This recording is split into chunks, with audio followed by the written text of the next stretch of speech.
ইলিশ আর বেগুন বাঙালির রান্নাঘরে এই দুটো সম্পর্ক বেশ অদ্ভুত। কারণ ইলিশের মরশুম এলেই মাছের সঙ্গে বেগুন অ্যাড করার এক অলিখিত নিয়ম যেন তৈরি হয়ে যায়। সর্ষে ইলিশে বেগুন, পাতলা ঝোলে বেগুন, ঝালে ঝোলে বেগুন। আর মজার ব্যাপার হলো অনেক সময় মনে হয় বেগুনটা যেন শুধু একটা সাইড ক্যারেক্টার, কিন্তু আসলে একদম উল্টো। কারণ একটা ভালো ইলিশ বেগুনের ঝোলে বেগুনের কাজ শুধু ঝোল বাড়ানো নয়, বেগুন এখানে মাছের তেল অ্যাবজর্ব করে, ঝোলকে আরো রিচ করে আর পুরো রান্নাটাকে একটা আলাদাই টেক্সচার দেয়। কিন্তু বাড়িতে এই ইলিশ বেগুনের ঝোল বানানোর সময় কিছু কিছু সমস্যা বারবার হয়। কোথাও বেগুন ভেঙে যায়, কোথাও মাছটা শক্ত থেকে যায়, আবার কোথাও ঝোলটা হয়ে যায় খুব টেলটেলে বা খুব তেল তেলে। তাই আজ শুধু একটা রেসিপি নয়, আমরা দেখবো কেন বেগুন আগে ভেজে নিতে হয়, কখন মাছটা দিতে হয়, আর কিভাবে খুব কম মশলা, অলমোস্ট জিরো মশলা ইউজ করেও একটা অসাধারণ ইলিশ বেগুনের ঝোল তৈরি করা যায়। আজকের রান্নায় আগেন আমরা খুব বেশি মশলাপাতি ইউজ করছি না, কারণ ইলিশের মতো একটা সেলফ সাফিসিয়েন্ট মাছের ক্ষেত্রে মশলা যত কম হবে মাছের নিজের ফ্লেভার তত বেশি ফুটে উঠবে। তাই প্রথমে নিয়ে নেবো একটা বেগুন, একটু বড় করে কাটুন, কারণ বেগুন রান্না হয়ে গেলে তার সাইজ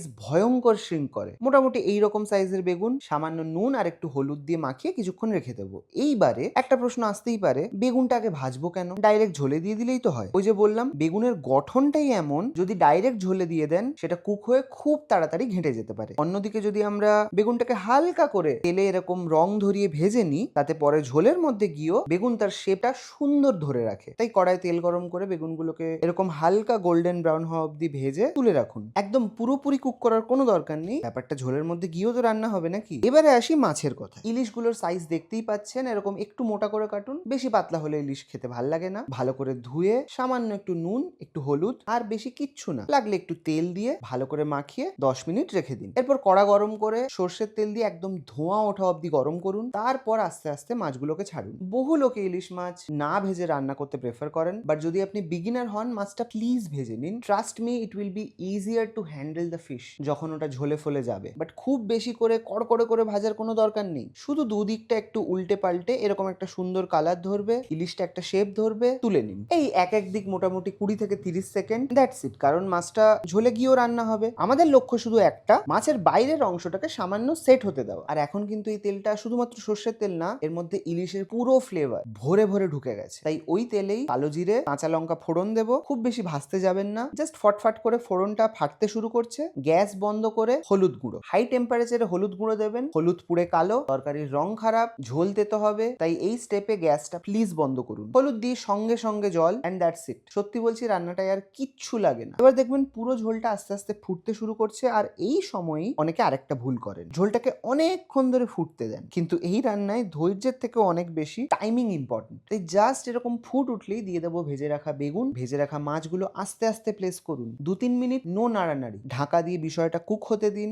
বেশি ঘাঁটাঘাঁটি করতে যাবেন, বানাতে যাবেন ঝোল, হয়ে যাবে ঘন্ট। আমরা কেউই সেটা চাই না, রাইট? স্বাদ বুঝে একটু নুন দিন। অনেকেই আছে এই স্টেজে একটু আটা জলে গুলে দিতে প্রেফার করেন, যাতে ঝোলটা আর একটু গাঢ় হয়। পার্সোনালি আমাদের সেটা ভাল লাগে না, বাট যদি আপনি আর একটু গাঢ় ঝোল চাইছেন, ডেফিনেটলি আটাটা স্কিপ করবেন না। বেগুনটা আস্তে আস্তে ইলিশের তেল, ঝোলের ফ্লেভার সবকিছু অ্যাবজর্ভ করছে। কম আঁচে রান্না করুন, ইলিশটা আস্তে আস্তে কুক হচ্ছে। পুরো ব্যাপারটা একটা দুর্দান্ত কমপ্লিটনেস আসছে। বিষয়টাকে আরো কমপ্লিট করতে যদি মন চায় একটু চিনি ছড়িয়ে দিন, তারপর গ্যাস বন্ধ করে 5 মিনিট রেস্ট দিন। সত্যি বলতে এই রান্নাটা সত্যি আমাদের ভাবতে বাধ্য করে যে একটা মাছ কতটা গোটেড হলে তাকে রান্না করতে লিটারালি কিচ্ছু লাগে না। থিঙ্ক অ্যাবাউট আদার মাছ। একটা রুই বা কাতলা বাজার থেকে আপনার বাড়িতে এসছে, চেয়ে চেয়ে আপনাকে জিজ্ঞেস করবে আমাকে কি ঝোল করবি না ঝাল করবি নাকি কাই কাই করবি। একটা পাবদা বাজার থেকে আপনার বাড়িতে এসছে, চেয়ে চেয়ে জিজ্ঞেস করবে আজ কি আমি সর্ষে বাটায় যাবো নাকি লাল লাল ঝালে। অন দি আদার হ্যান্ড ইলিশ আপনার বাড়িতে এসছে, একটু কাঁচা লঙ্কা, কালো জিরে আর জল আছে বাড়িতে, ব্যাস আর কিচ্ছু লাগবে না। মানে একটা মাছ কতটা ফ্লেভারফুল হলে